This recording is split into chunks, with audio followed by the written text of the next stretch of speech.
Because it seems like you've been grinding for the longest time. So getting here must not have been very easy, Yeah, right? of course not. Of course, very challenging, but at the same time fun. We tend to want to see the end results even before we see anything. Like we don't enjoy the process. Yeah. And that's one thing I'm very, very intentional about. Enjoying the process, enjoying the journey, understanding that, you can never really arrive. There's just small steps and small steps. And I'm such a huge believer in like small steps. I'm a very huge believer in struggles. Like people feel like struggling is something you should be ashamed of, but for me, it's not. Like if you go to my Instagram page, you can scroll all the way down. I don't delete anything. So when people think that they can bring up some old picture from my page, I'm like, tada! I'm just like, it's there for a reason, darling. Yeah. So for me, it's just leaving it there so people can really go down and see how I started, the kind of shows I used to host. When the brand ambassadorship started coming in, when the big shows started coming in, when the big actors started coming in, when I had my first very big film, when I had all the small, small films. So for me, it's also like a memory book. So I totally believe in working hard and working your way up, because you see the thing about a foundation. I'm gonna go Christian a bit as well. There's a part of the Bible that says when your foundation is built on Christ, it's almost like building on a solid rock, that when the rain comes and all of that comes, it stands solid. And that's also what you do when you build your way through life. You have the opportunity to sink your foundation so deep, if possible 20 feet, whatever feet you need. If it's a skyscraper you're building, you know that it's a skyscraper you're building. So you take the time to be under. So like an iceberg, people don't really know. They see the small part and you're like, oh, this person, looks like she's acting nicely. Looks like, oh, she's presenting nicely. But they don't understand that you're building under. You've already built so many years of that is holding you under. But what they can see is that small beginning, but it's not really such a small beginning. Because with time, you're building on that. So with life, as you go through life, it's hard for anything to happen to that, because it's solid and it's way deep dug in. So I'm a huge believer who just comes out and you have a big break at once. Also perfect. There's no key to success. You just choose what you want to do. I've been working since I was 17, and early retirement is the plan. So I'm doing all my work now, everything. So by the time I'm retiring at an age people feel like it's too early, my portfolio, my achievements will not even let them voice it out to me. Yeah. So retirement's already, it will be, yes, you need to rest. Why are you talking as if you already have this retirement planned? No, I don't. But I by the grace of God, I know where my life is going. Yeah. I'm a very planned person. I'm very structured. Nothing just happens. Some things just happen, but I try my best to make sure nothing just happens. Like I've planned it, and if anything comes, that's why I'm able to take it when there are like extra things that happen, because I know that I've planned. And I'm well prepared. So if it happens, I know it's just life. It's just lifing. So yeah. Which brings me to my next question. Yes. Sorry. Okay. Did you know that you were going to get to this place that you are? Did you know? Was this your goal from the beginning?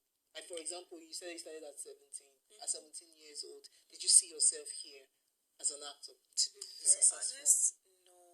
Okay. I was actually very scared of the limelight, because I remember back then when I just started working, I used to see there was this blog that was so popular, and every time there's a famous person, it felt like he could not be famous without making it there for anything. It could be so random as what you're wearing, and people would give unsolicited opinions and would drag down and would tear apart, and it felt like it was an okay thing to do. Like, okay, because this person is famous, they deserve it. So I was always worried about fame. I was always the kind of the kid that just wanted to work. I knew that I had talent. In first, I knew I could be an usher, because a family friend who I called uncle said, you're tall, you have the nice model shape. Girls like you who are working for 10K per event, 15K per event, 20K per event. Why don't you want to try it? And I've always seen myself working. I say this to a few people, but when young girls used to sit down and daydream about getting married, I never did. I used to daydream about working and making my own money and being so independent. So I fear that I might not even have my dream wedding, because what is a dream wedding? Even if I get married, it will just be a wedding that we both agree at the same time that is how we feel and where we're at. So if it's a big wedding, fine. If we feel it, if we don't feel it, if it's a small wedding, whatever we feel. So for me, I've always been that child who always wanted to saw myself having my own money. Maybe because I came from such a humble background that asking for anything was almost a taboo. You know, it's just you're just supposed to know that there's no money, so don't ask. You know, if we give, you take. Even if you lose, whatever, just keep quiet. So I used to be like, oh my gosh, I can't wait till I can have my money and do my own thing, have my money, and that's why I'm such a huge believer in like spending on myself. Like I spend on myself so much that another person cannot take the position of, if it's not me, you won't have this, or you won't have this life. It's like where to where. I show you how to treat me. I show you how to buy stuff for me because I'm like buying stuff for myself.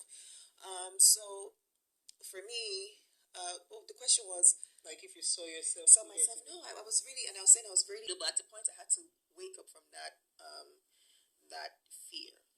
You know, and if you read your Bible, it says in 365 places, do not be afraid. And bring that part a lot because I don't like to be seen as religious, but the word of God is a foundation in my life, so I can't help it. It will come up here and there.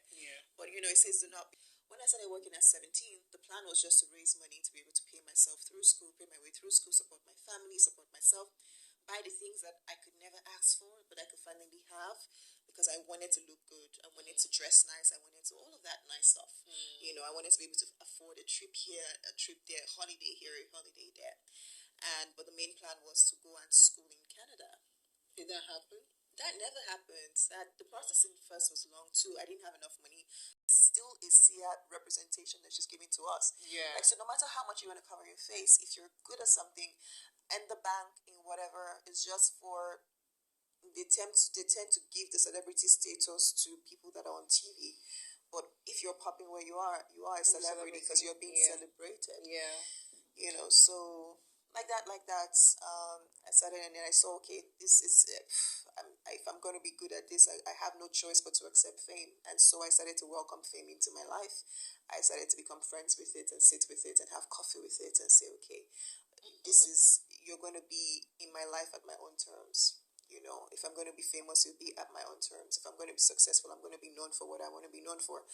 And it gives me great pleasure that if I walk out today, somebody's either saying, Nancy from that film, even children are saying, oh. So you started acting from way back? I started acting from 2011. It was to make ends meet at the time. And trust me when I say, I never saw these things in me. People always saw it in me. Oh, I see. So ushering, my uncle. Modeling, also from there, while doing ushering, some models are like, you should come for auditions. And from there, I was on runway one day, and the director saw me and said, you look good on camera, you should come and audition, or having something. And I went to audition. So I think that also took the pressure off me. You know, when they're like, girls are like, I want to act, and like people take advantage of them. I feel bad because I never had that. You can't take pay me my money. I didn't come to you. Like, so I was very money conscious. Like, I had bills to pay. I didn't have time to play around. Like, how much? Even when they called me for the audition, that's how much. If I get the role, how much before I even confess? Say, oh yes, 10K per episode. That's not bad. Can I get 15? Yeah. Okay, cool. Then I auditioned before I even got the role, and so it was clear from the start that I was there for my cash. I had bills to pay. So that for me had always been the thing. Yeah. So I've been acting since then, but it got serious after I decided to stay in Nigeria. Then it now became a career. It became a professional. So it's kind of different from the other girls on set because you felt like the other ones were feeling like, oh, I'm a celebrity, but you. I came here to work, and you could see. So up to date, I still of course like I have to work, and I even get irritated when I'm at work acting and somebody's coming with all that celebrity bullshit. Like, I'm at work. You know, even when I'm hosting, like now I'm in a workspace, I'm trying to get into character, and somebody like 15 people lined up to take pictures. So what time do I have to take in my lines, get into character, become the person? Because when I'm on set, I'm really not me. I'm the character. So I always want like producers and around that people that want to call people to, oh, Nancy's in the building, come. I'm not here for that. The reason why they know me is for this work. If I slack at it and I become bad at it, they will also forget me. So we need to understand why the people are there at all times and make sure it's important. Even when I'm hosting, yes, there's a time for all that, but if I'm backstage reading my lines and I have to cram the whole bloody page and somebody's telling me about how they're huge fans, like, that's nice, but like, I need to work. So I don't go on stage looking like a fool, and then you come and see me on the stage and say, oh, that's the girl I like. No, she's so poor at her job. I have a job to do. And when that's over, we can take as many pictures and sing Kumbaya. It's okay. Oh, your dad. Yeah, my dad was so into me speaking English. Maybe he saw the future. He was so obsessed with me speaking English that he didn't even allow me learn Pidgin or any other language. Are you serious? I had a lesson teacher who was half American, half Ghanaian.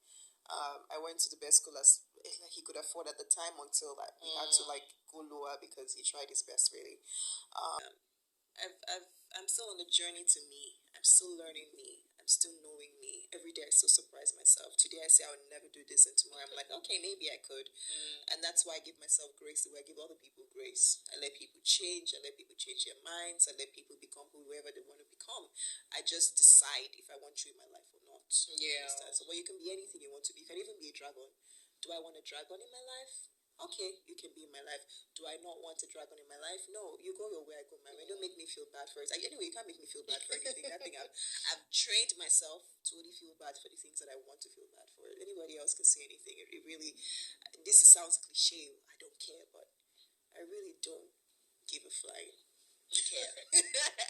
So, but for confidence, it took a while. I had to learn. I had to wake up one day and say, I really like this girl Nancy, and I don't want to lose her.